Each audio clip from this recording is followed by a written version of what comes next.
ലൈംഗിക പീഡനാരോപണത്തിൽ രാഹുൽ മാങ്കൂട്ടത്തിൽ എംഎൽഎക്കെതിരെ മുഖ്യമന്ത്രിയെ കണ്ട് പരാതി നൽകി അതിജീവിത. സെക്രട്ടേറിയറ്റിലെത്തിയ അതിജീവിത ഫോൺ രേഖകൾ ഉൾപ്പെടെയുള്ള തെളിവുകൾ പരാതിക്കൊപ്പം മുഖ്യമന്ത്രിക്ക് കൈമാറി. പരാതിയിൽ രാഹുലിനെതിരെ ഗുരുതര ആരോപണമാണുള്ളത്. പ്രത്യേക അന്വേഷണ സംഘമാണ് പരാതിയിൽ തുടർ നടപടി സ്വീകരിക്കുക. ADGP H. വെങ്കിടേഷ് സെക്രട്ടേറിയറ്റ് ഓഫീസിലെത്തി. സുനിൽ ഐസക് ചേരുന്നുണ്ട്. സുനിൽ, അന്വേഷണ സംഘത്തെ വിപുലീകരിച്ച് കൃത്യമായ അന്വേഷണത്തിലേക്ക് സർക്കാർ എല്ലാ പിന്തുണയും അതിജീവിതയ്ക്ക് വാഗ്ദാനം നൽകിയിരിക്കുന്നു. അന്വേഷണത്തിന്റെ ആദ്യഘട്ടം എങ്ങനെയാണ്? അതിജീവിതയുടെ മൊഴി ഇന്ന് എടുക്കാനുള്ള സാധ്യത, മറ്റു വിശദാംശങ്ങൾ.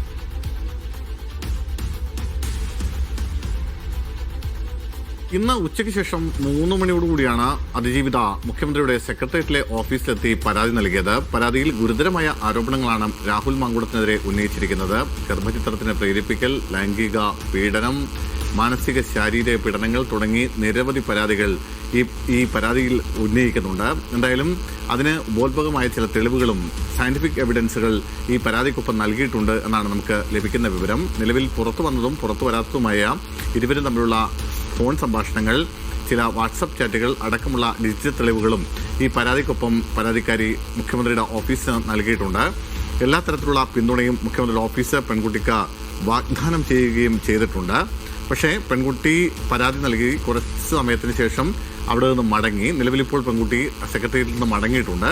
തൊട്ടു പിന്നാലെ തന്നെ ADGP H. വെങ്കടേഷ് മുഖ്യമന്ത്രിയുടെ ഓഫീസിൽ എത്തിയിരുന്നു. പക്ഷേ ആ സമയത്ത് മുഖ്യമന്ത്രി കേരള ശാസ്ത്ര കോൺഗ്രസിന്റെ പരിപാടിക്ക് പങ്കെടുക്കേണ്ടതിനാൽ അവിടെ നിന്ന് ഇറങ്ങിയിരുന്നു. അതുകൊണ്ട് മുഖ്യമന്ത്രിയും H. വെങ്കടേഷും തമ്മിലുള്ള കൂടിക്കാഴ്ച നടന്നിട്ടില്ല. പക്ഷേ പോലീസുമായി H. വെങ്കടേഷുമായി നമ്മൾ അല്പസമയം മുമ്പ് ഫോണിൽ വിളിച്ച് സംസാരിച്ചിരുന്നു.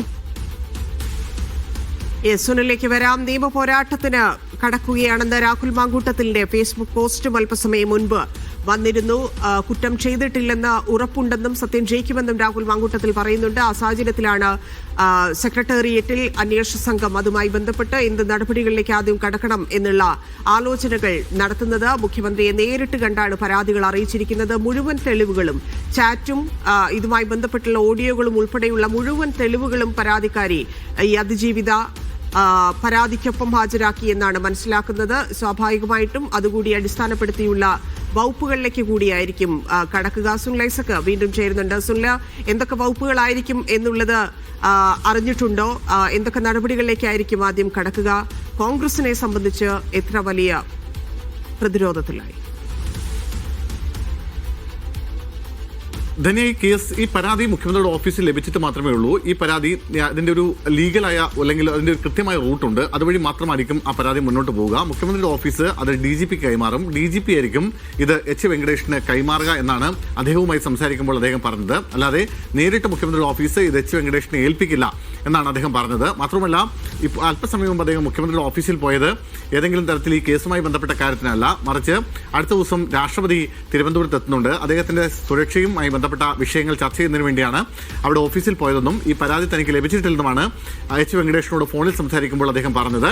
എന്തായാലും പക്ഷേ DGPക്ക് ഈ പരാതി ഇതിനോടകം തന്നെ കൈമാറിയിട്ടുണ്ട് എന്ന ഏറ്റവും പുതിയ വിവരം കൂടി നമുക്ക് മുഖ്യമന്ത്രിയുടെ ഓഫീസിൽ ലഭിക്കുന്നുണ്ട്. അങ്ങനെയാണെങ്കിൽ ഈ പരാതി DGP H. വെങ്കടേഷിന് കൈമാറും. അത് ക്രൈംബ്രാഞ്ചാണ് നിലവിൽ ഈ കേസ് അന്വേഷിച്ചുകൊണ്ടിരിക്കുന്നത്. അതായത് ഈ കേസല്ല, നിലവിൽ രാഹുൽ മാങ്കൂട്ടത്തിനെതിരായി ചില പരാതികളുണ്ട്. നേരത്തെ ഒരു നടി നൽകിയ പരാതിയുണ്ട്, ഒരു ട്രാൻസ്ജെൻഡർ നൽകിയ പരാതിയുണ്ട്. ആ പരാതികളൊക്കെ ക്രൈംബ്രാഞ്ച് DYSP ഷാജിയുടെ നേതൃത്വത്തിലുള്ള ഒരു പോലീസ് സംഘമാണ് നിലവിൽ അന്വേഷിക്കുന്നത്. അതുകൊണ്ട് തന്നെ ആ ടീം തന്നെയായിരിക്കും ഈ കേസും അന്വേഷിക്കുക. പക്ഷേ ഇതൊരു MLAക്കെതിരായ കേസാണ്, വളരെ ഗുരുതരമായ കേസാണ്.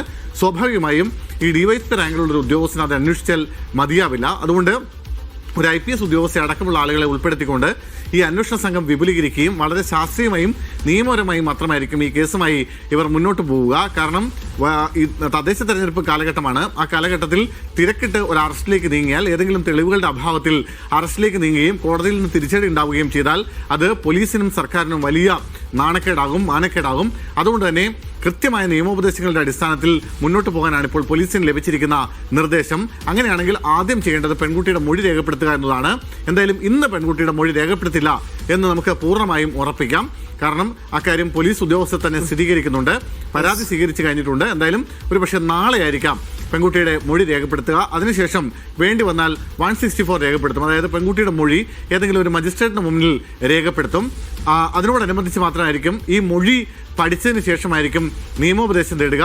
അതിനുശേഷമായിരിക്കും നിയമോപദേശം തേടിയതിനു ശേഷം മാത്രമായിരിക്കും ഏതൊക്കെ വകുപ്പുകളാണ് ഉൾപ്പെടുത്തേണ്ടതെന്നും FIR രജിസ്റ്റർ ചെയ്യുന്ന അടക്കമുള്ള കാര്യങ്ങളിലേക്ക് പോവുക. പിന്നീടുള്ള നടപടികൾ അറസ്റ്റ് ഉണ്ടാകുമോ എന്നൊക്കെയുള്ള കാര്യത്തിൽ ഒരു തീരുമാനമെടുക്കുക.